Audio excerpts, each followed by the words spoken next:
আসসালামু আলাইকুম এভরিওয়ান। মোহাম্মদপুরের আয়েশা যে হেল্পিং হ্যান্ড মেয়েটা, আপনারা যদি ঘরে ঘরে এই ঘটনা দেখতে না চান তাহলে এটা নিয়ে কথা বলেন। এই মেয়ের বিচার হওয়ার আগ পর্যন্ত এটা নিয়ে কথা বলা উচিত, কারণ এটা নিয়ে যদি কথা না বলে এই ইস্যুটা কোনোভাবেই থামতে দেওয়া যাবে না। এটার একটা ন্যায় বিচার হইতে হবে, কারণ মানুষজন অনেক সাফার করতেছে ঘরে ঘরে। তো আয়েশা যে মেয়েটা মোহাম্মদপুরে যে দুইটা মৃত্যু ঘটাইলো, দুইজনকে যে মারলো, এই জিনিসটাকে কোনোভাবেই থামতে দেওয়া যাবে না, কারণ অনেক মানুষ নীরবে সাফার করতেছে। এটার জন্য কেউ প্রোটেস্ট করতেছে না, কেউ পাশে দাঁড়াইতেছে না। তো ভিডিওটা তো হয়তো বা কোনো হেল্পিং হ্যান্ডের চোখেও যখন পড়বে, তখন তারা তো অ্যাটলিস্ট এটাও দেখবে যে এখানে কয়টা কমেন্ট করলো মানুষ, মানুষের কমেন্টগুলো কীরকম, কাদের বিরুদ্ধে, তারাও কি হেল্পিং হ্যান্ডদের উপরে, এই ধরনের খারাপ মানুষদের উপরে তারাও বিরক্ত কিনা, বা এটা শেয়ার করতেছে কয়জন, এটা কতটুকু ভাইরাল হইলো, বা এটা এটা এই রিলেটেড কথা কয়টা মানুষ বলতেছে, কয়জন মানুষ তার পেজের থেকে বা তার চ্যানেল থেকে এই কাজের মানুষ রিলেটেড, এই যে মানুষ যে কত বিরক্ত এদের উপরে, মানুষ যে সাফার করতেছে, এদের যে একটা বিচার হওয়া উচিত, কয়টা মানুষ এটা নিয়ে কথা বলতেছে। তো এটা নিয়ে তো আসলে কথা বলা উচিত, না হলে তো সামনে বিপদ আরও বাড়বে। আর এটা যেই পর্যন্ত এই আয়েশা মেয়েটার বিচার না হয়, দুইটা মানুষ মারা গেছে, তাদের তো আসলে ইনসাফ দরকার। আমাদের দুই একটা কথায় বা ভিডিওতে যদি একটু হলেও তাদের বিচারটা আগায়, যদি একটু হলেও কোনো না কোনো লাভ হয়, সবাই মিলে যদি এই রিলেটেড একটু কথা বলি, সবাই মিলে যদি একটু চ্যানেলে একটু সচেতন হই, বা এই প্রবলেমগুলোকে একটু তুলে ধরি, তাহলে তো এই প্রবলেমগুলো সামনে একটু হলেও যদি কারো উপকার হয়। কারণ পরবর্তীতে আবার যখন মানুষ মারা যাবে, তখন তো আর সময় থাকবে না। তো এইটা নিয়ে এখন কথা বলা উচিত, এইটা থামতে দেওয়া যাবে না, এই টপিক নিয়ে কথা বলতেই হবে। আর ঘরে ঘরে যদি এই বিপদটা আপনারা দেখতে না চান, তাহলে একটু সচেতন হন, একটু এদের বিরুদ্ধে কথা বলেন, এই কাজের মানুষগুলোর বিরুদ্ধে। এরা ঘরে ঢুকলে বুক কাঁপতে থাকে ভয়ের চোটে, এদের ব্যবহার খারাপ। ঘরে কখনো মানুষ থাকলে কোনো খারাপ লাগে না, ঘরের মধ্যে যদি মানুষজন থাকে তাহলে এদেরকে অত একটা ভয় লাগে না, কিন্তু ঘরে একা থাকলেই, কোনো সিচুয়েশনে যে একা এই মুহূর্তে কাজের মানুষটা আসবে, একা থাকলেই তখন দেখা গেছে যে এদেরকে মেনটেন করাটা খুব টাফ হয়ে যায়। এরা সুযোগের অসৎ ব্যবহার করে, এরা সুযোগ পাইলেই খারাপ ব্যবহার করে। এরা যখন দেখে যে মানুষটা সচেতন, এর চুরি ডাকাতি বা এগুলা হইতে দিতেছে না, বা এই জিনিসগুলা মানুষটা সচেতন, এই বাসায় কোনো ধরনের শয়তানি করা যাবে না বা কোনো কিছুর চান্স নেওয়া যাবে না, তখন এরা না ভিতরে ভিতরে এদের জিদ তৈরি হয়, এরা চেতা যায়, এদের তখন সহ্য হয় না। তো এদের অনেক জিদ, ইবলিশ শয়তানেরও তো অনেক জিদ ছিল, জিদ আর অহংকার ছিল ইবলিশ শয়তানের। তো এরা তো ইবলিশ শয়তানেরই আমার মনে হয়, যাদের ব্যবহার এত জঘন্য এই কাজের মানুষগুলার, আমার মনে হয় ইবলিশ শয়তানের আরেকটা রূপ এরা।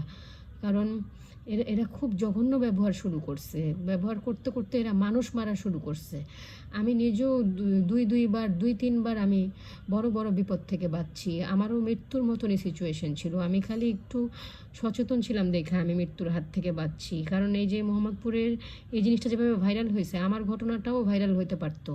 আমিও 1 সপ্তাহ পুরা মানসিকভাবে ঠিক ছিলাম না, আমি অনেক দিন মানসিকভাবে একবার 1 সপ্তাহ মানসিকভাবে আমি হয়রান ছিলাম, আমার যে রিস্কের মধ্যে আমি ছিলাম। তারপর আরেকবার অনেক দিন, অনেক মাস আমি মানে অনেক সাফার করছি আমি এদের কারণে, আরেকবার অনেক অনেক দিন। তারপরে আমার চেনা জানার মধ্যেও অনেকে এটা নিয়ে সাফার করতেছে, অনেকে বলতেছে, অনেকে বলতেছে না, কিংবা অনেকেরটা আমরা জানতেছি না। মাঝখান দিয়ে অনেক দিন আমি, বছরখানেক আগে আমি অনেক দিন এদের কারণে আমি সাফার করছি, আমারও মৃত্যু ঝুঁকি ছিল। হয়তো বা আমি সচেতন ছিলাম দেখা আমার মৃত্যু হয় নাই, আমার লাশটা, আমি লাশ হই নাই। কিন্তু যদি আমি সচেতন না থাকতাম, আর যদি আল্লাহর রহমত না থাকতো, তাহলে হয়তো বা আমিও মোহাম্মদপুরের মতন আমারও ঘটনা ঘটতো, সবাই জানতো, আফসোস করতো, কিন্তু এটার কোনো বিচার হতো না। তো কেন আর কতগুলা মানুষ মারা যাবে, আর কত মানুষ ভয়ে থাকবে, আর কত মানুষ আসলে এইভাবে কোনো বিচার পাবে না? কেন একটু কথা বলেন সবাই এটা নিয়ে। তো প্রতিবাদ করতে যেয়ে তো দেখলেন একটা মানুষ, এই যে ওসমান হাদি, এই ছেলেটা বয়স তো কত, 32 কিংবা 35, এ তো ন্যায্য প্রতিবাদ করতে যায় এর মৃত্যু হইলো। তো মৃত্যু হলে কি হয়েছে, এ তো শহীদ হইলো। তো ন্যায্য কথাগুলো মানুষ কেন বলে না? এটা তো ছোট একটা ইস্যু না, এটা অনেক বড় একটা ইস্যু। এখানে দুইটা ন্যায্য কথা বললে কার বা কী আসে যায়, কারো তো কোনো ক্ষতিও হইতেছে না।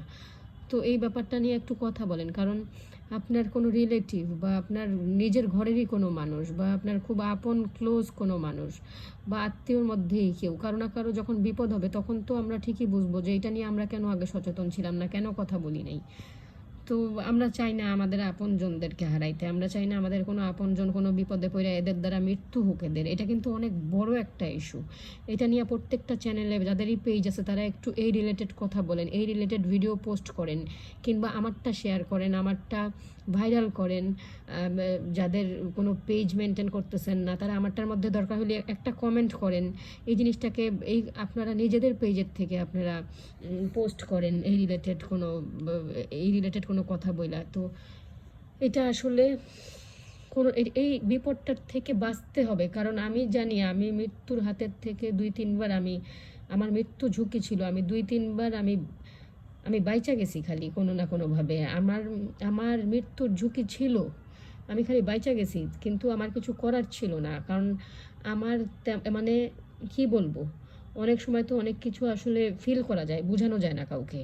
অনেক কিছুর প্রমাণ দেওয়া যায়, আবার অনেক কিছুর প্রমাণও দেওয়া যায় না। তো এখন এই ইস্যুটা অনেক বড় একটা ইস্যু। এইটা নিয়ে আপনারা কথা বলেন, আর এই আয়েশার বিরুদ্ধে প্রতিবাদ করেন।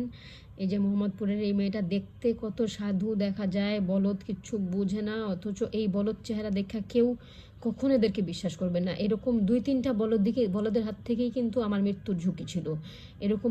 এরকমই একটা বলদ আমার ভাগ্যে জুটছিল, একটা মেয়ে এরকম, তাকে খুব মায়া লাগতো আমার দেখা। সে ছিল মিথ্যুক আর বেঈমান আর শয়তান। তো এরকম বলদ দেখে আমার মনে হয়েছিল কি, সরল মনে করছিলাম ভালো, কিন্তু চেহারা দেখে আমি আসলে অনেকগুলো এক্সপিরিয়েন্স হওয়ার পরে বুঝছি যে চেহারা দেখে আসলে জাজ করা উচিত না ভালো বা খারাপ। তখন আমি বুঝছি চেহারা দেখা মায়া লাগলেই বিশ্বাস করা উচিত না।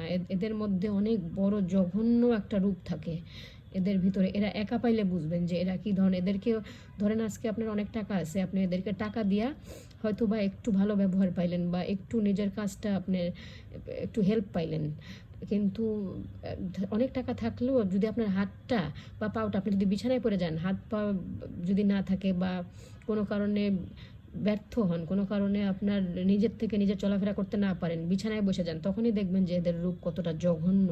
এদেরকে টাকা দিয়েও তখন পোষানো যায় না। এরা মানুষের সুযোগ অনুযায়ী মানুষের অসৎ ব্যবহার করে।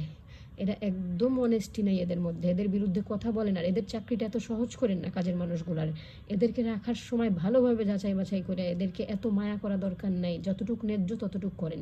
এদের উপরে জুলুম করাও দরকার নাই, কিন্তু এদের সাথে এতটা বিশ্বাস করাও দরকার নাই। আর একটু স্ট্রিক্ট হওয়া উচিত যে এদের যে এত সহজ চাকরি, এরা আসে আর যায় আর খারাপ ব্যবহার করে, এই জিনিসটা করেন না। কারণ আমি একা পারবো না, আমি একা প্রতিবাদ করে এদের সাথে পারবো না। আমার সাথে আরও 10টা মানুষ লাগবে, আরও ঘরে ঘরে মানুষ লাগবে যে প্রতিবাদ করতেছে। কারণ প্রতিবাদ না করলে না মানুষ আরও আশপাশে মারা যাবে। আপনার আমার কারণে যদি একটা মানুষেরও জীবন বাঁচে তাহলে তো অনেক বড় সোয়াব। আমরা সারা জীবন নামাজ পড়েও হয়তো বা এই সোয়াবটা আমরা পাবো না, কিন্তু একটা সচেতনতামূলক একটা কথা বা একটা উপকার, একটা ভিডিওর মাধ্যমে যদি কিছুটা সোয়াব কামানো যায় বা একটা মানুষেরও উপকার হয়, এই জিনিসটা ভাইরাল হওয়ার কারণে একটু যদি এদের ভিতরে ভয় ঢুকে, একটু ঘরে ঘরে এটা নিয়ে প্রত্যেকটা চ্যানেলে যদি এটা নিয়ে একটু কথা বলা হয়, কিংবা প্রত্যেকের ফেসবুক পেজে যদি একটু এটা নিয়ে কথা বলা হয়, তাহলে মানুষগুলো না, তারপরেও এই যে হেল্পিং হ্যান্ডগুলো, এদের হাতেও তো মোবাইল থাকে, এরাও তো দেখে, এদের একটু ভয় পাওয়া উচিত। আপনারা কমেন্ট করেন, এই জিনিসটাকে আর বাড়তে দেওয়া যাবে না।